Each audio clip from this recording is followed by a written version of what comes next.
buenas noches, bienvenidos a un nuevo programa de Alta Política, como lo hacemos todos los martes, y ya en este 15º año, tratando siempre de poner un poquito de luz a tanta noticia. Ustedes saben que no puedo hablar del todo, tengo un bozal mediático y legal, hice la apelación a la Cámara, esperemos que pronto mi libertad de expresión quede como corresponde y como dice la Constitución. No obstante eso, agradecerles a todos los que en estos días, estas semanas, se han solidarizado conmigo.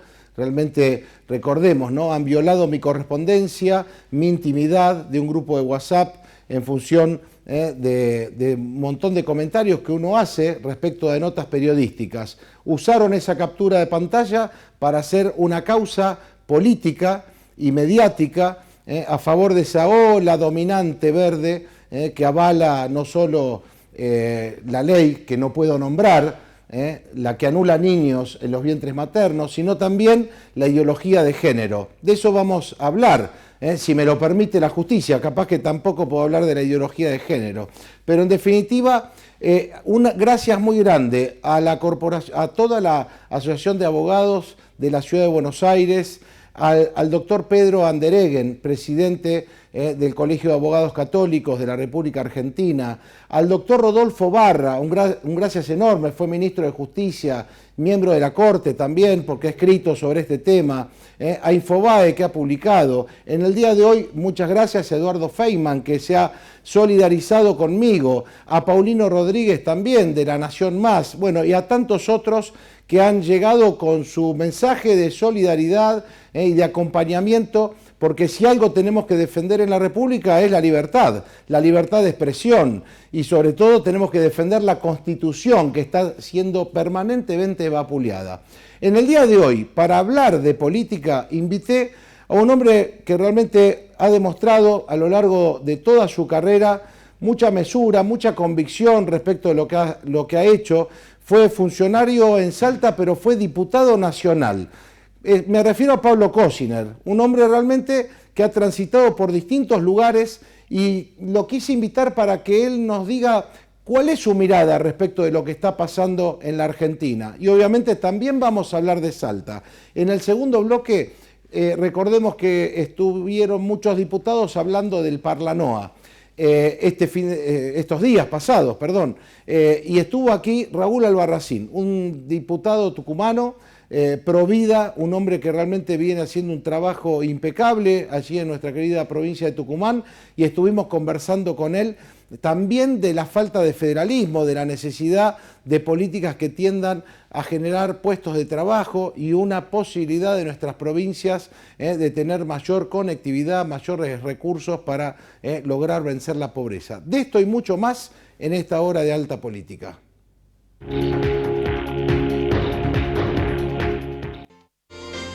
Maxikin, colchones y somiers. Sus placas de espuma de poliuretano y sus estructuras de resortes de acero garantizan durabilidad y confort, porque absorben los movimientos y brindan un descanso pleno sin interrupciones y sin igual. Su moderno proceso productivo avala tu colchón con garantía de fábrica. Maxikin, colchones y somiers, elegidos por la mitad más uno del país. Prestigio y calidad de exportación. Es un producto Sosoli. Parque Industrial de Salta.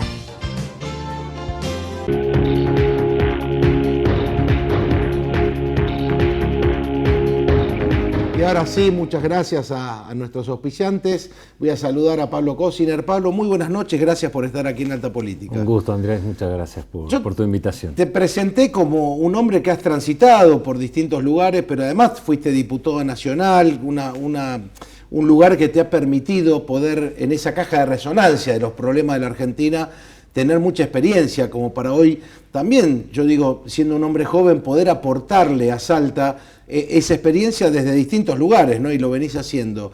¿Qué estás mirando en una Argentina, por ejemplo, donde se bastardea la Constitución o donde a veces aparecen cuestiones que tienen que ver, en este caso, con las libertades, ¿no? Yo lo que veo en la Argentina, creo que no es difícil no coincidir con el diagnóstico que creo que está haciendo la mayoría. Creo que veo un país en crisis profunda, desde todo lugar, de todo tipo de situación, sin un rumbo y lamentablemente desde algunos sectores insistiendo en una metodología de construcción política que ha fracasado, que es la confrontación permanente, ¿no? Y que a veces da mucha bronca porque si los mismos problemas que la Argentina tiene hoy han tenido otros países en el mundo, en situaciones incluso políticas mucho más complicadas, ¿no? Como posguerras civiles, como en el caso de España, o en el caso de Israel, una hiperinflación del 400% anual en la década del 80, por dar dos ejemplos quizá más conocidos y que lo han resuelto por un rumbo totalmente contrario al que va la Argentina, que es con grandes acuerdos nacionales y sectores que estuvieron históricamente confrontados, tanto en Israel como en España, que venían de confrontaciones, los sectores del comunismo con el nacionalismo, post-Franco, digamos, decidieron parar la pelota y decir... Estuvieron los pactos de la Moncloa, por ejemplo. Los dos pactos de la Moncloa que tienen que ver con un acuerdo programático político y jurídico y otro económico y social, refrendados luego por la gente, en donde curiosamente hasta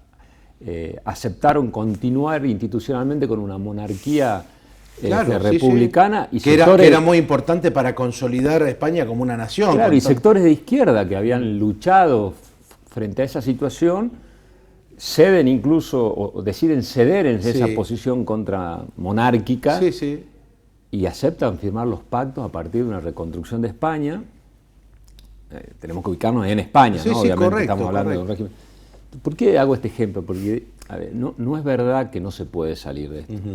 Se puede salir, pero el rumbo es totalmente distinto, ¿no? O sea, creo que hace falta una dirigencia política en la Argentina, que creo que existe, que hoy está por ahí tapada por otros protagonistas, que apueste a los grandes acuerdos programáticos nacionales, en donde el gobierno no puede ser de uno, sino que tiene que ser de un conjunto, y priorizar la agenda real, no la agenda de la confrontación, ¿no? De eso te quería hablar un poco, de la agenda. Da la sensación que la sociedad argentina requiere una agenda que tiene que ver con lo económico, en función de poner a la Argentina a caminar frente a algún desafío, más allá de un plan monetario.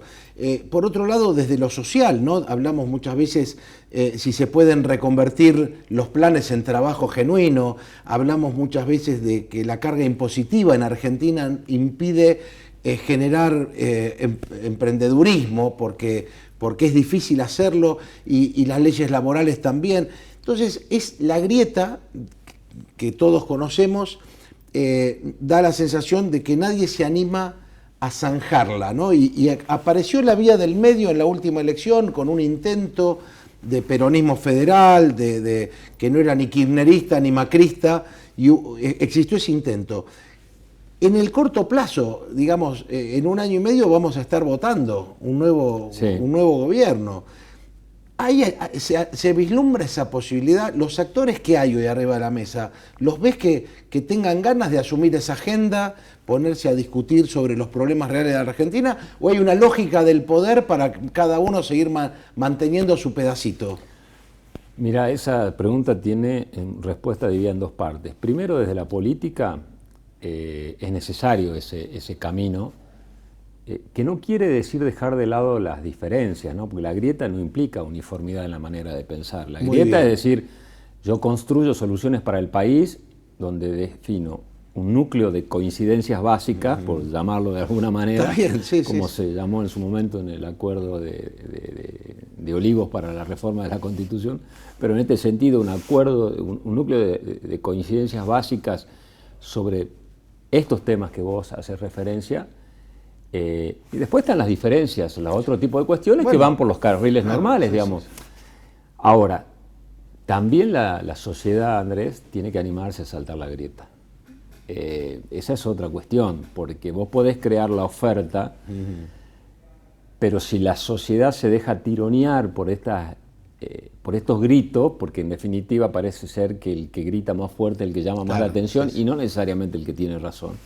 Yo creo que la sociedad también argentina tiene que avanzar en un proceso de maduración que no se dio hace 3 años, pero que necesariamente se tiene que dar porque vuelvo a decir, no existe ningún antecedente en el mundo en donde los países hayan resuelto estos mismos problemas que tiene la Argentina, que requiere el acuerdo de precios y salarios, de una política de comercio internacional, de una política cambiaria, de seguridad jurídica, que no hay. De seguridad jurídica y de política social. Van a seguir planteando que la política social es tironearse planes sociales. Claro, digamos, yo digo, si uno se para en una situación de peronismo, no hay nada más conservador que el plan social. Porque el plan social condena una situación de un status quo permanentemente a generaciones y generaciones. Lo que tiene que hacer el gobierno que se diga ser peronista es recuperar el concepto de movilidad social ascendente. ¿No? Que es cultura del trabajo, que es educación. De progresar. De que siempre... Un estado de desarrollo, diríamos. El hijo tiene el sueño de poder lograr un desarrollo mejor al que tuvieron sus padres. Eso que históricamente en la Argentina existía, hoy es imposible. Entonces... creo que... ¿Cómo se hace con eso, ¿no? Donde se ha perdido a lo mejor de vista que eso existió en la Argentina? Cuando uno mira los números, y esto no es ideológico, y hasta la década del 70 teníamos 5% de pobreza, creo que 6 fue lo que más se midió. Llegamos a tener pleno empleo. En los años 60 llegamos a tener autoabastecimiento energético. Quiere decir que había toda una estructura económica que más allá de los golpes de Estado y las diferencias políticas que podía haber, todavía la Argentina estaba de pie. Y después del 24 de marzo del 76 da la sensación que llegó el quiebre más tremendo, ¿no? Yo creo que más allá de lo conocido desde el punto de vista de la violación a los derechos humanos y demás que hizo el proceso militar o la dictadura militar en Argentina, uno de las cuestiones más complicadas fue el quiebre de un modelo de desarrollo nacional. Bueno, pero digo, creo que a partir de ahí, pero fueron 7 y la años. Democracia, ahí está. Solamente en 2 etapas de la democracia hubo crecimiento. Justamente en esas 2 etapas fueron a través de acuerdos y coaliciones y acuerdos políticos de gestión y gobierno, con 2 vertientes distintas, pero acuerdos en sí. La primera etapa de Menem, donde claramente hace un acuerdo con el sector más liberal, si se quiere, pero que generó, a partir también de un acuerdo de la salida anticipada de Alfonsín del gobierno, un marco de un programa que le dio a la Argentina crecimiento.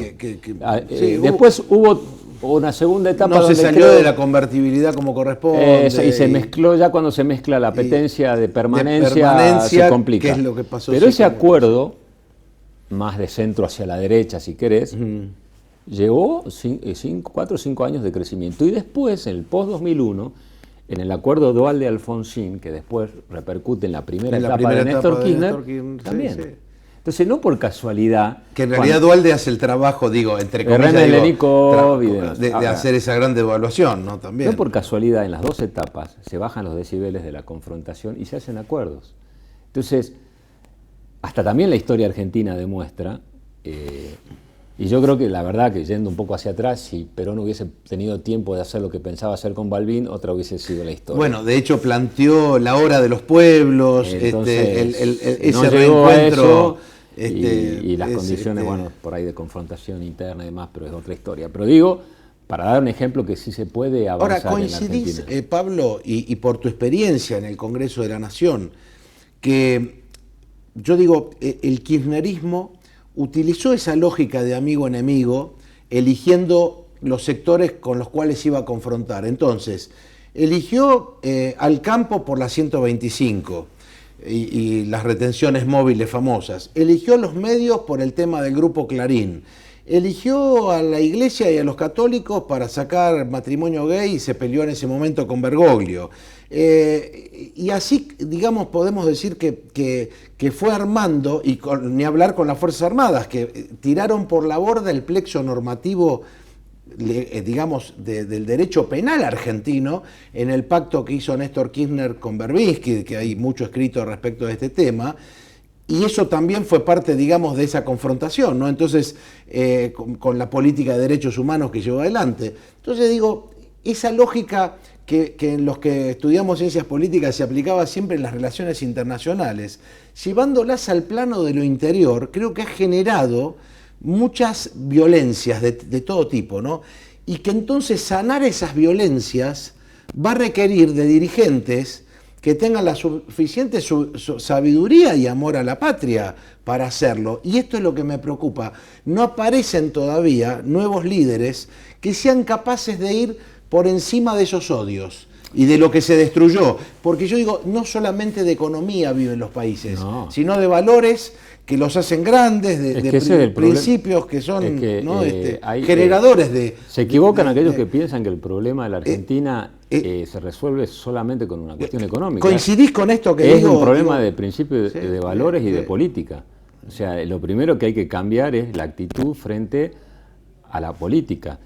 Ahora, vos fíjate lo que decías recién. En la Argentina se da la curiosidad en los últimos gobiernos que terminan llevando al poder al que eligen por enemigo. O sea, le pasan esto, le pasó al kirchnerismo con Macri, que durante toda su gestión y su campaña planteaba... el mal menor, digamos. Y termina sacándole apoyo a la candidatura de Scioli y lo termina convalidando a Macri como presidente. Y le pasó a Macri, durante su gestión, que en vez de utilizar la energía en la construcción de un acuerdo, sigue sosteniendo la política amigo-enemigo con el kirchnerismo, y ahora vuelve la misma situación en donde el acuerdo de Alberto Fernández y kirchnerismo, en vez de buscar ampliar una base de sustentación a un acuerdo, vuelve a elegir a Macri como enemigo y está al borde de perder la elección. Entonces, y además es cierto, porque lo dijo el otro día, estaba en España y dijo, mi enemigo es Macri. Bueno, dijo, ¿no? Esa definición afuera del país de un presidente te demuestra la pequeñez de pensamiento. Vos me decís, ¿existe dirigente? Sí, tiene nombre y apellido. Si vamos a arrancar por los no peronistas, si un Emilio Monzón, Rogelio Frigerio, un Lustó, un Manes, una María Eugenia Vidal, un Schiaretti, por el lado del peronismo, un Schiaretti, un Juan Manuel Urtubey, un Uñac, un de la Torre, Joaquín de la Torre, Joaquín de la Torre, un Randazzo, digamos que tienen todos ellos, primero que hablan entre ellos, y en segundo lugar que tienen más acuerdos que desacuerdos.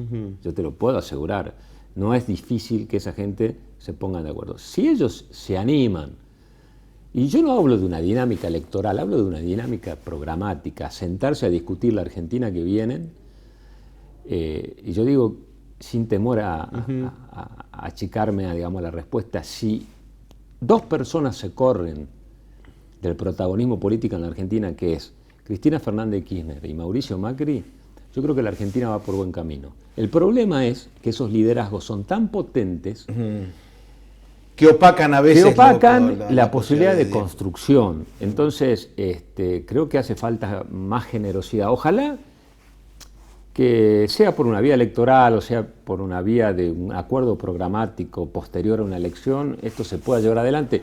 Si la Argentina lo intenta, tiene destino. Si la Argentina no lo intenta, lamentablemente vamos a estar en 2 años hablando. Me gustó el título de Pablo Cosiner porque acaba de dar nombres como para que uno reflexione sobre esta realidad. Con nombre y apellido, quienes creen, y coincido con Pablo Cosiner, que pueden ser parte de la discusión de la agenda que hay que poner arriba de mesa de la política. Lo voy a invitar a Pablo que se quede a escuchar después de la pausa la charla que tuve con este diputado tan amigo Raúl Albarracín de Tucumán, otro con los cuales se puede construir en lo regional. Vamos a una pequeña pausa, quédate ahí que hay mucho más Alta Política. Nuestra gestión se basa en hacer. Por eso, seguimos mejorando las calles con recursos de la ciudad que son tus aportes. Vamos a continuar trabajando con bacheos, asfaltados, enripiados y cordón cuneta en centro, microcentro y en todos los barrios. Estamos mejorando la ciudad. Estamos haciendo. Betina Romero, Intendenta, Municipalidad de Salta. Los vecinos de la ciudad de Salta tienen a su disposición en el Consejo Deliberante los servicios que brindan las oficinas de atención al vecino, asesoramiento a mujeres en situación de violencia de género, centro comunitario de mediación y asistencia a víctimas de siniestros viales. Para más información, ingresa a www.cdsalta.gov.ar. Un consejo más cerca tuyo.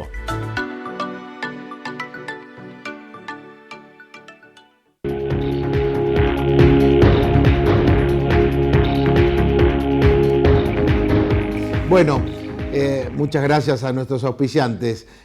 Vamos a ver la nota que hicimos con el diputado Raúl Albarracín, que estuvo formando parte de Parlanoa.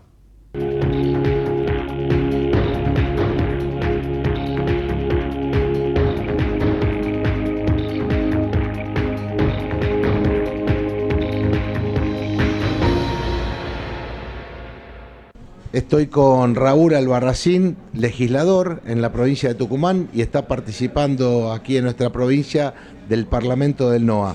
Raúl, muy buenas tardes, gracias por compartir esta nota. Contanos un poco qué has venido a hacer aquí a Salta. Muy buenas tardes, Andrés, buenas tardes a toda la teleaudiencia. La verdad, muy gustoso estar aquí con ustedes, visitando Salta, con motivo del 45 reunión plenaria de lo que es el Parlamento del Noroeste Argentino. Cada provincia tiene 12 diputados o senadores o legisladores, según la denominación que tengan, representando a su provincia, a su legislatura, a su poder legislativo en lo que se llama el Parlamento del NOA.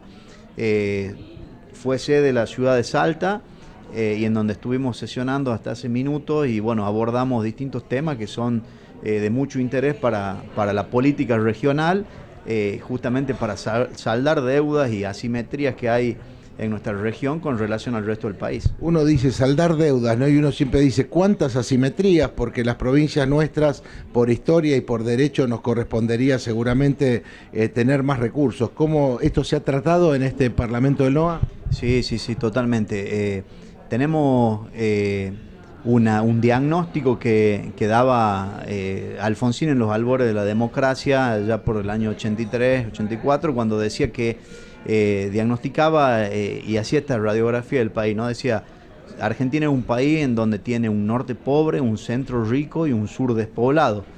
Y es la realidad que aún ya casi a 40 años de plena vida democrática lo seguimos teniendo y tal vez se han profundizado.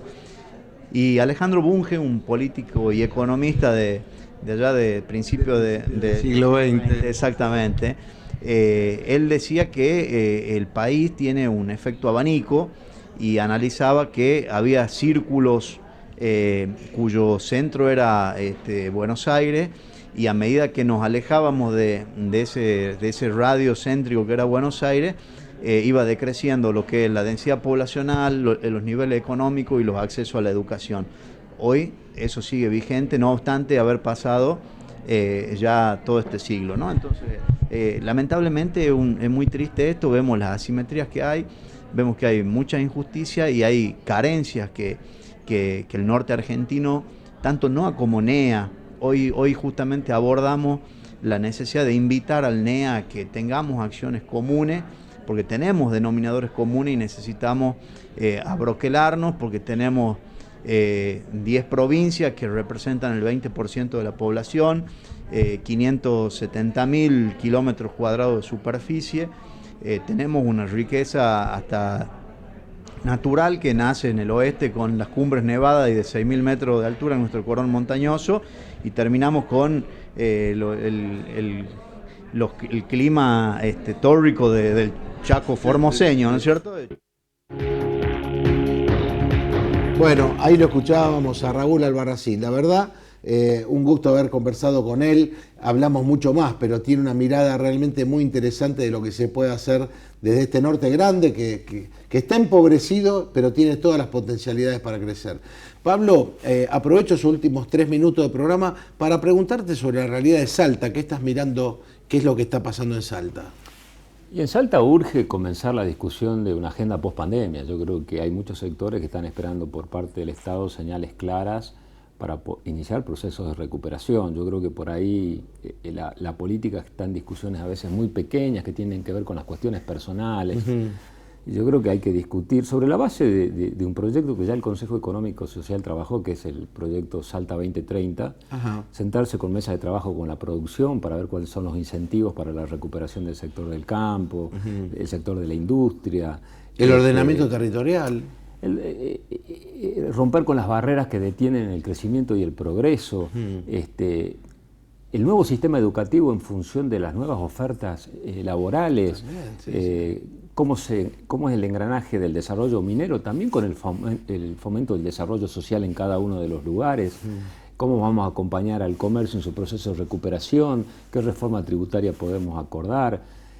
Yo creo que hay cuestiones de fondo que todavía no se están abordando y es urgente, porque la verdad que la crisis pega muy fuerte, pero además Salta merece recuperar una zona de protagonismo regional que tengo la percepción que poco a poco se va perdiendo. Se soñó el Norte Grande en algún momento, el corredor bioceánico, el Psicosur, cuando la Ferinoa estaba en su esplendor. Algo pasó.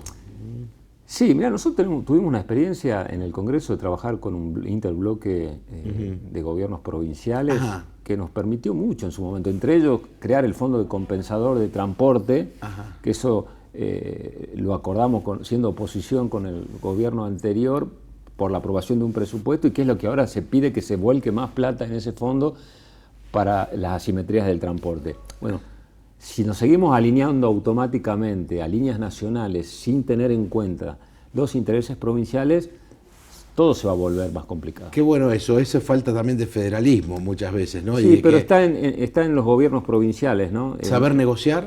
Exactamente, y tomar la decisión de hacerlo.